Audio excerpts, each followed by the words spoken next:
Bureau of Customs na umabot sa 11 billion pesos. May 9 billion pesos collection mula sa sugar. Ang kita mula sa importasyon ng sibuyas na hawak naman ni Martin Araneta. Tinawagan daw siya ni First Lady Lisa Marcos at ipinapatigil ang investigasyon. Sa First Lady Lisa Marcos mismo ang may hawak sa mga rice importers. Dahil pala sa dami ng SOP at remittance na ipinapasa sa bawat transaksyon. Ang pinakamakapangyarihang pamilya pa mismo ang sangkot sa ganitong sistema.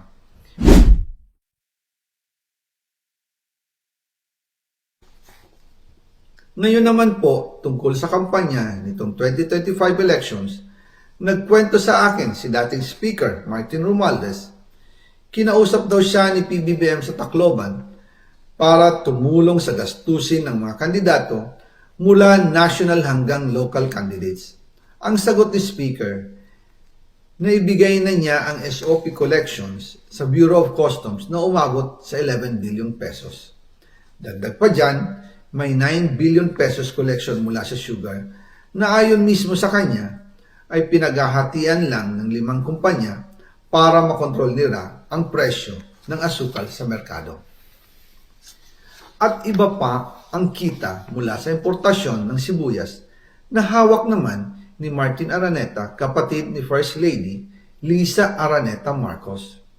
Kung matatandaan ninyo, noong 2022, nagkaroon po ng investigasyon sa Kamara na pinangungunahan ni Congressman Toto Swansing dahil sobrang taas ng presyo ng sibuyas.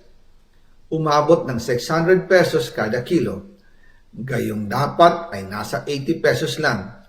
Doon lumabas ang pangalan ni Martin Araneta bilang isa sa mga nasa likod ng kontrol sa importasyon ng sibuyas. Pero hindi po natuloy ang investigasyon. Ang sabi ni Speaker, tinawagan daw siya ni First Lady Lisa Marcos at ipinapatigil ang investigasyon. Kaya walang natuloy at walang naparusahan. Dahil pala, kontrolado ng kapatid ng First Lady ang importasyon ng sibuyas. Ganito rin po ang nangyari sa bigas. Noong April 2023, nagsimula nang tumaas ang presyo ng bigas. Kaya iminungkahi ko kay Speaker Martin Romualdez na kung pwede ay mag-angkat tayo ng 13 million metric tons para sa buong taon. Ang layunin ko po ay mapababa ang presyo ng bigas sa 22 pesos kada kilo. Pero hindi po ito inaprubahan ng Pangulo noong sila ay nasa Clark. Dahil doon, sumipa ang presyo ng bigas na umabot ng 55 pesos kada kilo hanggang 2024. Noong 2024, kinausap ko ulit si Speaker Martin Romualdez na kung pwede makausap namin si Secretary Laurel Chu ng Department of Agriculture at Secretary Ralph Recto ng Department of Finance para maibaba ang taripa ng bigas mula 35% to 15%. Sinabi ko kay Speaker Martin Romualdez na kung pababayaan natin ang patuloy ng pagtaas ng presyo ng bigas at umabot ito sa 60 pesos kada kilo, siguradong magagalit na ang taong bayan. Posibleng magrevolusyon na ang mga tao at tiyak na maapektuhan dito ang mga kandidato ng administrasyon sa 2025 elections. Isa sa mga patunay na hindi na masaya ang taong bayan ay ang pagbaba ng approval rating ng Pangulo noong panahon na iyon dahil sobrang taas na ang presyo ng bigas. Nangyari po ang meeting at halos inaabot kami hanggang alas 2 ng umaga, nakikiusap, nagpapaliwanag. Buti na lang, matapos ang matagal na negosasyon, pumayag din sila. At di nagtagal, inanunsyo na rin sa publiko na ibaba ang nangbuwis sa bigas.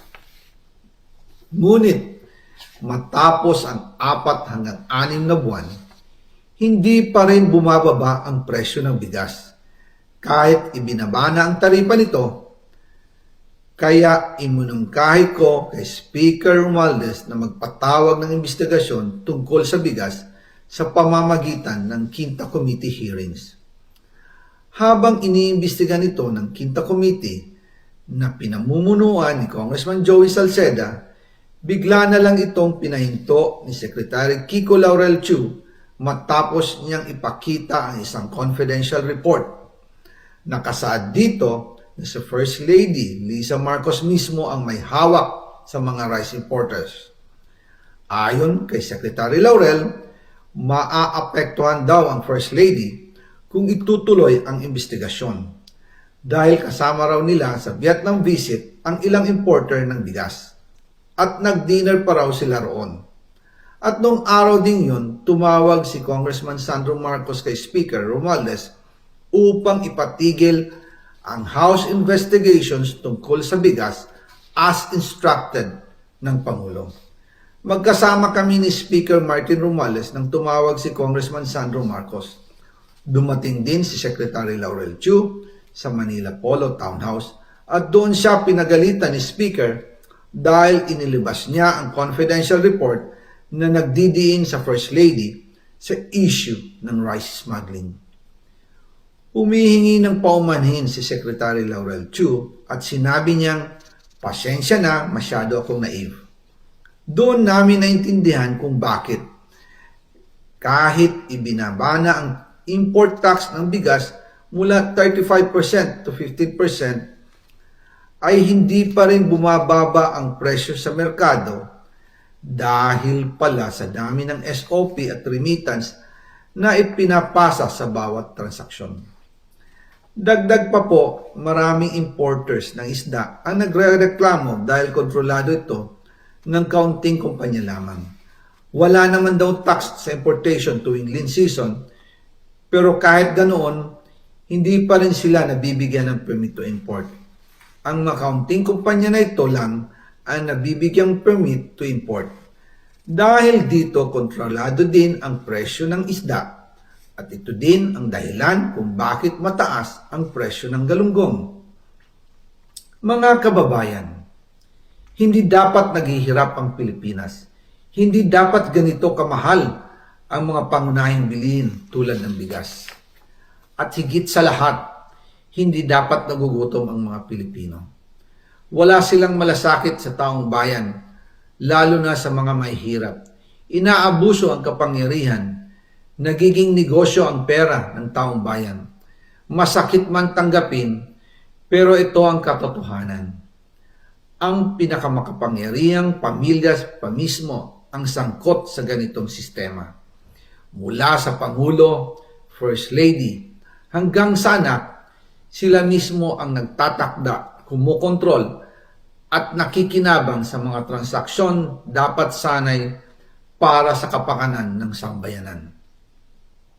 Hawak at kontrolado nila halos lahat ng ahensya, kaya nagagawa nilang itago ang katotohanan.